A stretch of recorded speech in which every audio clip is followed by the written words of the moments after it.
प्राणेभ्योऽपि प्रियः सुहृद, ये पाठ है। आइए देखते हैं इस पाठ के प्रश्न उत्तर। पहला ही प्रश्न है, कहा चंदन दासम द्रष्टुम इच्छति। चंदन दास को कौन देखना चाहता है?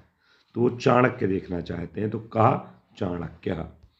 अगला है, चंदन दासस्य वाणिज्य कीदृशी आसीत्। चंदन दास का वाणिज्य कैसा था? वो अखंडिता आसीत्। अगला है, किम दोषम उत्पादयति। दोष क्या उत्पन्न करता है? तो प्रच्छादनम दोषम उत्पादयति। चाणक्य कम द्रष्टुम इच्छति। चाणक्य जो है वो किसको देखना चाहता है? तो चाणक्य चंदन दासम द्रष्टुम इच्छति। इसका शंकनीय भवति, तो अत्यादरः शंकनीय भवति। इसके बाद देखते हैं, ये महत्वपूर्ण प्रश्न है, कहा शंकनीय भवति अत्यादरः। चंदन दासः कस्य गृहजनम स्वगृहे रक्षति स्म। चंदन दासः अमात्य राक्षसस्य। चंदन दास अपने घर में किनके लोगों को रख रहा था? तो चंदन दास अमात्य राक्षस्य गृहजनम, यानी अमात्य राक्षस के घर के लोगों को घर में रख रहा था। तृणानाम कीन सह विरोधः अस्ति। तृणानाम यानी जो सूखी घास है उसका अग्निनाश है। अग्नि की तृतीय विभक्ति अग्निना बनेगी। अग्नि के साथ विरोध होता है। अगर अग्नि और तृण को एक साथ रखेंगे तो अग्नि जल जाएगी, तृणनाश हो जाएगा। तृणानाम अग्निना। पाठे अस्मिन् चंदन दासस्य तुलना कीन सह कृता। तो चंदन दासस्य तुलना शिविना सह कृता। जैसा चंदन दास अच्छा दोस्त था, वैसे ही शिवी भी, राजा शिवी भी अच्छे दोस्त हैं, इसलिए शिविना सह कृता। शिवी की तृतीया होगी शिविना। प्रीताभ्यः प्रकृतिभ्यः प्रतिप्रियम के इच्छन्ति। प्रीताभ्यः प्रकृतिभ्यः प्रतिप्रियम राजानः इच्छन्ति। तो अगर कोई प्रिय है तो उसका प्रतिप्रिय, उसका प्रतिकार भी राजा इच्छा करते हैं कि ऐसा है तो ऐसा।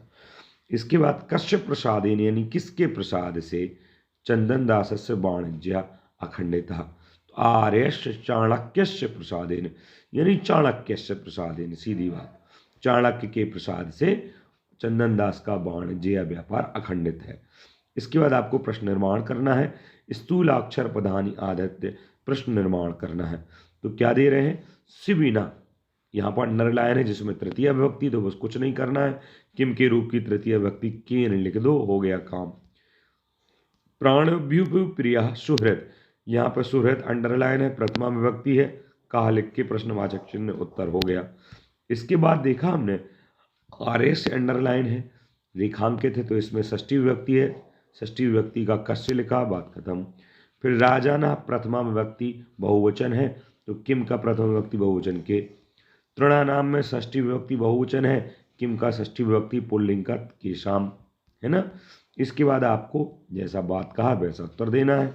तो अखंडिता में वाणिज्य में क्रियापद क्या है? जो क्रियापद है यहाँ पर, यानी क्रिया वाला शब्द है वाण, अखंडित, अखंडित। वैसे वाणिज्य भी क्रियापद है और में सर्वनाम पद है। सॉरी, वाणिज्य केवल व्यापार है, यहाँ पर क्रिया व्यापार करना नहीं आया। तो अखंडता इसका आंसर हो गया। पूर्वम अनृतम इदानीम आसीत इति परस्पर विरुद्ध वचने अस्मात् वाक्यात् अधुना इति पद से समानार्थक। अधुना का समानार्थक क्या है? इदानीम। अधुना मतलब भी अब और इदानीम मतलब भी अब। तो प्रश्न ठीक से आना चाहिए पढ़ना। यहाँ परस्पर, यहाँ पर इस वाक्य में अधुना का समानार्थक पद पूछा है, तो वो है इदानीम। ठीक है। इसके बाद देखते हैं, आर्य किम में वयम दर्शयति।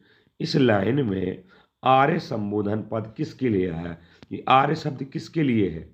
कस्मै, चतुर्थी में प्रश्न पूछा तो चाणक्य है। अगला प्रश्न देखते हैं, जहां पर प्रीताभ्यः प्रकृतिभ्यः प्रतिप्रियम इच्छन्ति राजानः, यहाँ पर कर्तृपद क्या है? कर्तृपद क्या हो गया? कर्तृपद हो गया राजा, क्योंकि राजा ही चाहता है। चाहने की क्रिया कौन कर रहा है? राजा, इसलिए कर्तृपद हो गया। तस्मिन् समये आसीद अस्मद् गृहे, अस्मिन् वाक्य विशेषण। तो तस्मिन् समये, तस्मिन् समय विशेष से पूछा है। तस्मिन् हो गया विशेषण और समय हो गया विशेष, तो विशेष हो गया ये। इसके बाद देखते हैं, निर्देशानुसारम संधि विच्छेद करना है। तो कहा धन अपि, सॉरी, निर्देश के अनुसार संधि करो या संधि विच्छेद करना है। तो कहा धन अपि कोपि प्राणेभ्यः अपि विसर्ग संधि प्राणेभ्यो अपि सज्जः धन अस्मि सज्जोस्मि सत धनचित व्यंजन संधि सच्चित शरद धन चंदा शरद चंद्र। इसके बाद कदा धनचित कदाचित व्यंजन संधि आत्मनः अधिकार सदृशम आत्मनो अधिकार सदृशम विसर्ग संधि। इसके बाद आपको जो सही शब्द चुनना है, विभक्ति का प्रश्न है, अशुद्धि संशोधन में भी आता है। जब बिना शब्द हो तो द्वितीया तृतीया और पंचमी आती है। तो यहाँ पर तृतीया और षष्ठी है तो षष्ठी तो आएगी नहीं, इसलिए तृतीया वाला चंदन दासेन आया। निवेदन जब भी शब्द हो तो गुरवे शब्द आता है, ध्यान रखना है। जिससे भी निवेदन किया जाए तो उसमें द्वितीया चतुर्थी विभक्ति आती है, और जब कहा जाए जिससे कहा जाए उसमें द्वितीय विभक्ति आ जाती है। अब आप कहेंगे सर निवेदन में भी तो कहा जा रहा है। निवेदन एक स्पेशल क्रिया है, जिससे निवेदन करेंगे उसमें चतुर्थी, अगर केवल कहने की बात आएगी तो द्वितीय। अब यहाँ पर आर्यस्य प्रसादेन, उनके प्रसाद से, डायलॉग है फिक्स। अलम के साथ तृतीया आती है, चतुर्थी आती है। तृतीया आती है जब रोका जाए और पर्याप्त हो तो चतुर्थी। यहाँ पर पंचमी है तो ये तो आएगा नहीं, तृतीय वाला ये आ जाएगा। इसके बाद वीरः बालम रक्षति, रक्षा करने के साथ पंचमी विभक्ति होती है, तो वीरः सिंहात रक्षति, ठीक है।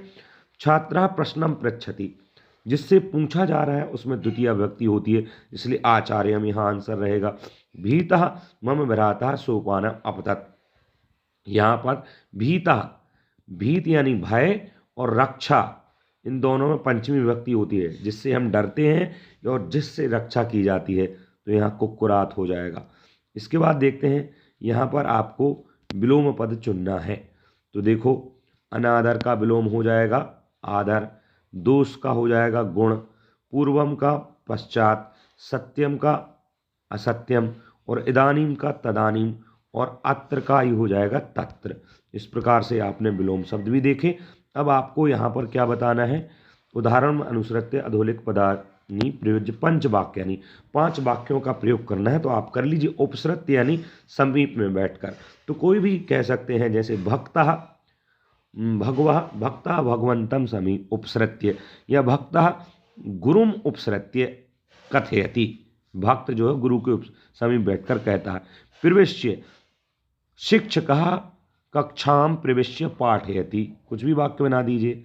दृष्टुम यानी देखने की इच्छा, है ना, सीता रामम दृष्टुम इच्छति, हो गया। इदानीम, इदानीम अहम विद्यालयम गच्छामि। अत्र जलम नास्ति, अत्र दुग्धम अस्ति। ऐसे वाक्य आप बना सकते हैं।